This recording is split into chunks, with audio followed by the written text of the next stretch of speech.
Satnam, I'm Sri Sandri Kaur for the cycle of the goddess that you are. Today, I'm going to talk to you about the energy of this full moon that will happen on the 2nd March in Virgo.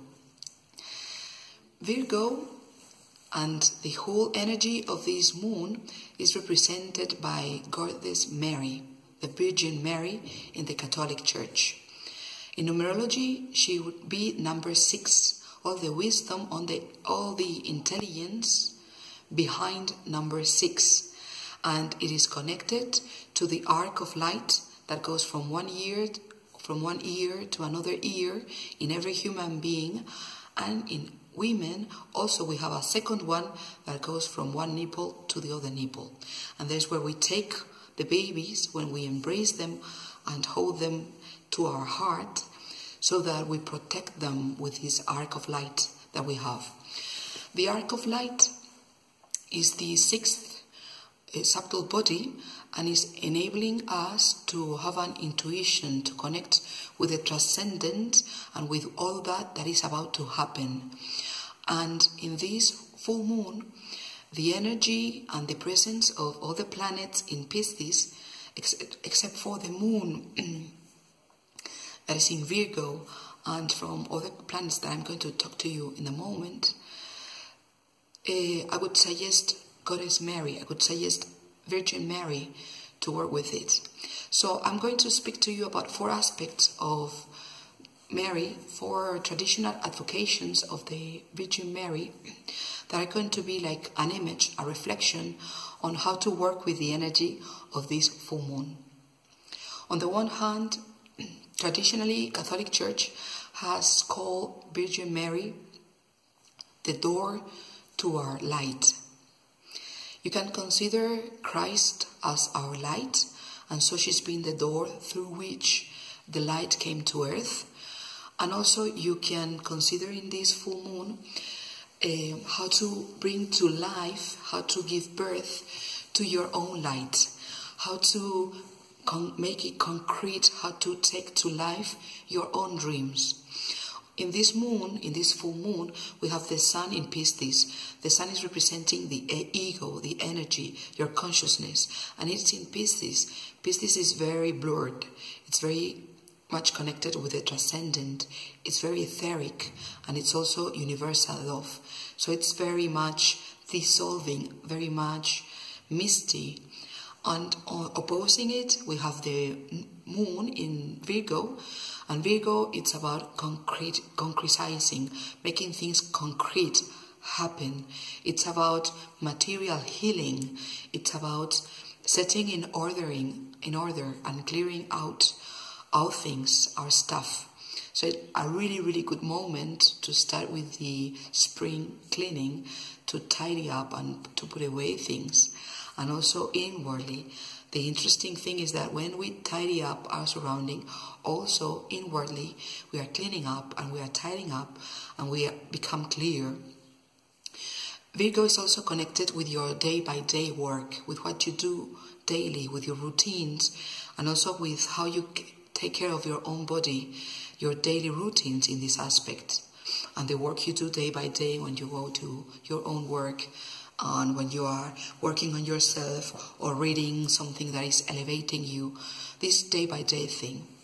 And on top of that, we have an aspect of Saturn in Capricorn that is helping us to make structure, to organize, and to concrete the structure so that we can bring into life all these dreams we may have, or the one big dream we may have. So this is how this aspect of Virgin Mary, the door of our light, is helping you to bring to light, give birth to the structure, so that your dreams can incarnate, can happen.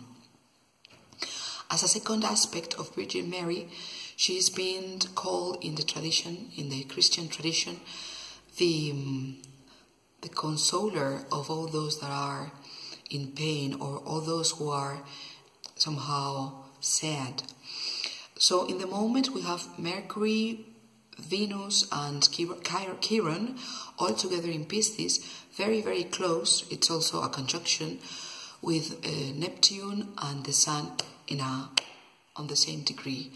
So this means that we have Mercury, that is how we communicate and how we understand the world and ourselves, connected with wanting to be loved and acknowledged, all together with KYRON. KYRON is the wound, this never healing wound that each of us has, and that is like what is taking you back to your vulnerability, so that you stay in connection with it, with your vulnerability, so that you can keep on working on it, and it will become then the source of your strength. When you stay connected to your vulnerability, whatever you have KYRON in your natal chart, you are one and another taken back to the source, where you have to be honest, where you have to be true.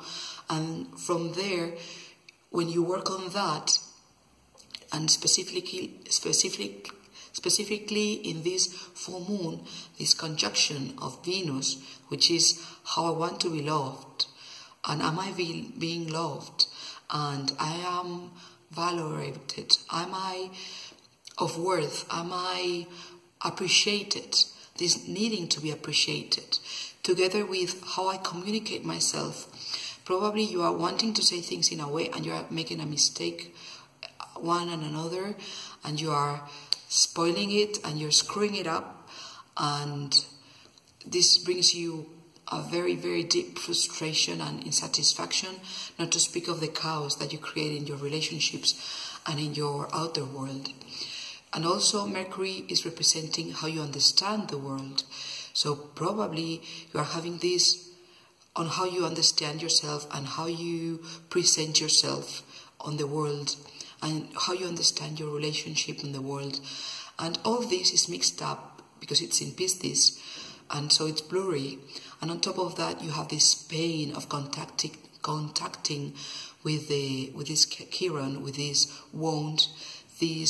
wounded healer that KYRON is. And on top of that, we have the Sun, the me, the identity in Pisces, in contacting in a very, very close conjunction with Neptune. So it's about diffusing the ego. The ego, when we speak in psychology, is representing this projection, this plaster that we put on top of the broken arm, so that we can still work and that we can still handle ourselves in the surrounding. And under the plaster, and it's the wound.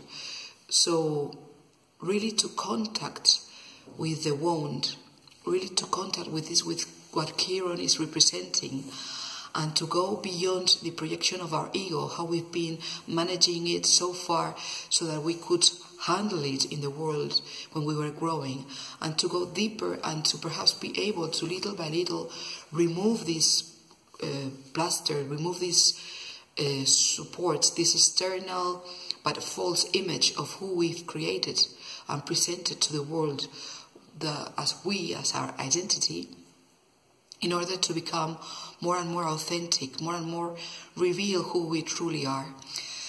So in this sense, and because of the moon eclipse that happened with the new moon of this period, of this moon cycle, we may be feeling like very seriously wounded, very seriously damaged, either emotionally or physically.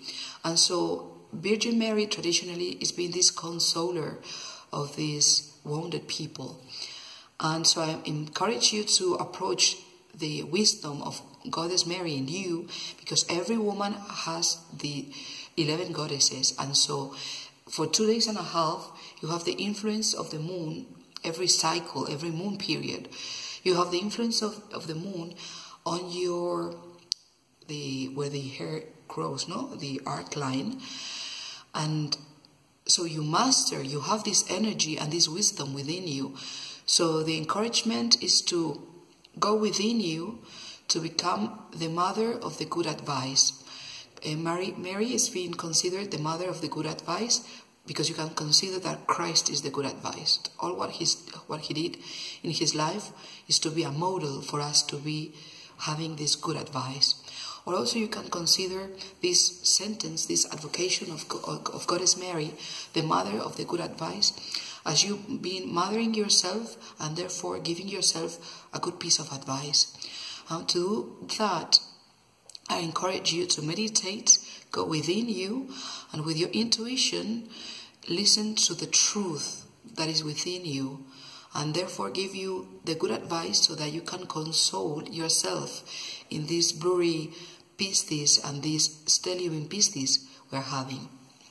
The stellium means that all these planets that I was speaking to you before, that is called in astrology an stellium. And to finish with, I would say, and I would present to you this fourth advocation of Mary, which is the warrior of grace. Mary is the warrior of grace. Traditionally, most of the people that have been grown up in the Catholic Church have a very distorted image of who she truly was. Often she's been depicted like a fragile woman, so young to be able to manage anything and just accepting and not understanding. But if you go beyond, and this is what Catholic Church has been doing in the last centuries, and since the last concilium in Vaticanum, the Second Vaticanum Concilium in the 60s, Goddess Mary and Virgin Mary, in the tradition, in the Catholic tradition, she's not considered a goddess, just to keep her human so that we can relate. You know, when you feel there are people that have difficulty to relate to the transcendent, to God.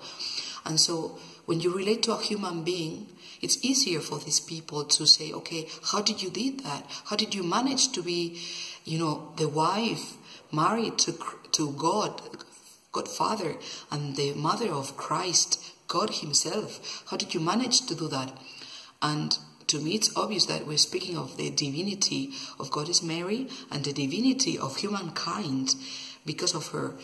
Catholic Church has an elaboration on that, okay?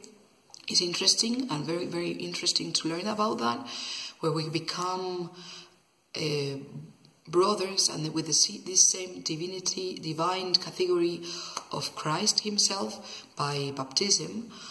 But you can consider that somehow they are acknowledging, and we are acknowledging, our divinity within all the imperfection, the perfection within our imperfection. And this is exactly what Goddess Mary, by remaining as a human being in the Catholic tradition, is representing this divinity within our weakness. And on top of that, she as a historic character is not weak. She's all the way around. She's super strong. And so as on the 8th March, we are having this Women's Day, El Día de la Mujer. And sometimes we're encouraged to go to the other side and become masculine and to fight for our rights in a masculine way. I acknowledge that that was needed at a determined moment in time, and in determined situations we are really needed to go for that. But that would be Goddess Durga, that's number 7. And so what I'm talking to you now is about number 6, and how to be strong, how to be stable, how to be a warrior, but staying feminine, not having to deny all of our feminine characteristics to be strong, but all the way around to realize that being loving, being steady, staying and standing for our values, being the ark of the alliance, which is another advocation of Goddess Mary, standing for our values and being the goddess of this, what you stand for, what you live for day by day, and what would you eventually die for, that is your values, whatever those are. This is a lot more positive, a lot more encouraging, a lot more brave, and definitely a constructive way of building the new world, where we don't have to imitate all the mistakes of the patriarchate or the lower energy or the lower aspect of the masculine energy, but that we can stand as women and speak out as women with the faith and the trust of Goddess Mary. A very, very good image so to speak, to human nowadays people, could be the image of Arwen. Arwen in the Lord of the Rings, if you've seen the trilogy, in the second movie, 2 hours movie, there are some seconds, some trailers, very, very short, where Arwen, the elf, the wife or the wife-to-be of the king of the men, Aragorn, appears, and she walks by, and she's a very, very, very good image of what I'm speaking about, of what is this strength of Goddess Mary that is being somehow distorted by this patriarchal tradition in which traditionally Catholic Church has been developing and somehow encouraging. But the point is that the energy of Goddess Mary, of Virgin Mary, is exactly that of Arwen. So Arwen is representing the energy of Goddess Mary in the sense of she's really standing for her values, and she's not fighting with a sword. She's not climbing mountains and going to the mountain where they have to destroy the ring and facing the danger of murder face to face. But she's facing the danger, she's facing this fear, she's facing of what if it doesn't happen. And she's holding it dear in her heart, and she's standing and holding the ark of heaven for all the Middle Earth to stay and to stand up and to keep up while they are fighting for the ring, and they are fighting for staying with the light, not staying in the light. And if Arwen would have left the Middle Earth, the committee of these, all this bunch of men that were fighting, men, elves, dwarfs, everyone that was going to destroy the ring, they wouldn't have had a chance, because immediately all the values, all what the elf were representing, which is these values, which are these virtues, would be gone from the Middle Earth. So immediately the darkness that is represented by Mordor will have overtaken and destroyed completely the Middle Earth. But despite she's immortal and she could have gone and survived and not have to take part in all this, she's staying there and she's fighting for, just by being, by standing, by holding the sky, by holding heaven, for the Middle Earth to be existing and allowed to have a chance to survive and to go for the light. And exactly that's what I'm encouraging you to consider in this full moon, what Goddess Mary, what Virgin Mary, it's an image for, and she's really representing that.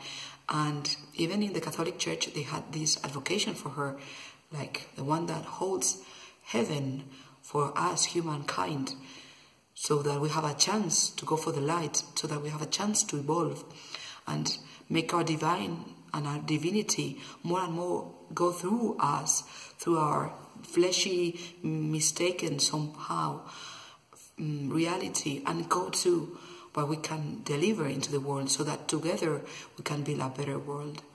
So I propose you and I suggest you to meditate on this, and to, if you can and if you want, to approach the Catholic Church in terms of learning all what is there, and that the modern Catholic Church after the Second Concilio is recognizing and valorating in the feminine and in Goddess Mary, in Virgin Mary, as the paradigm, as the uttermost feminine, so that we can discover our femininity and that we don't have to go back into male mistakes, so in order to stand for female values and female rights.